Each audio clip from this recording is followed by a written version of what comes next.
అగ్ని పరీక్ష గురించి మాట్లాడుకుందాం ఫస్ట్. ఓకే.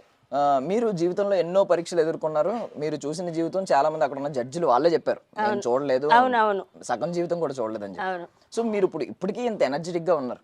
ఇప్పుడు మీరు బిగ్ బాస్ హౌస్ లో చూస్తే కొంతమంది ఆట ఏమీ లేదు, కూర్చుని ఉండే వాళ్ళు కూడా ఉన్నారు. అవును. ఇంత ఎనర్జెటిక్ గా ఉన్న మిమ్మల్ని అయ్యో పంపించుంటే బాగుండేది, వాళ్ళు చెప్పిన కారణాలు మీకు చెప్పారు కదా, పంపించడానికి ఇబ్బంది పడతారు ఇవి అవి సరైన కారణాలే అనిపించిందా? అంగీకరించుతారా అంటే అది నా చేతుల్లో లేని పని. కానీ ఖచ్చితంగా నేను 5 రోజులు అగ్ని పరీక్ష వరకు పోయినా. ఉమ్, అగ్ని పరీక్ష వరకు పోయినా ప్రతిరోజు కూడా రా రా రా రా అని పిలిచిర్రు. వాళ్ళు చెప్పిన టైం కన్నా ఇంకా మేము 1 గంట ముందే పోయినాము. అంతా ఓకే అనుకున్నాము, అంతా ఓకే చేసిండ్రు. కానీ నాకు వేజీ పరంగానట, అమ్మ నువ్వు గంగమ్మ లెక్కనే మధ్యలో వెళ్ళిపోతావు, నువ్వు వేసికి తట్టుకోలేవు, అన్నం కరెక్ట్ ఉండదు, నిద్ర కరెక్ట్ ఉండదు అన్నాడు. నేనన్నా నిద్రకు మాకు అలవాటే, ఉమ్, మేము పల్లెటూరు నుంచి వచ్చినాం. అన్నం అంటే 3 రోజులు ఉపవాసాలు ఉన్న రోజులు ఉన్నాయి మాకు. ఉమ్, ఉపవాసం కూడా నాకు అలవాటే, నిద్ర అలవాటే. నేను ఏసీ కూడా మా కూతురు ఇళ్ళల్లో ఉన్నాయి, ఏసీలకు కూడా నాకు అలవాటే.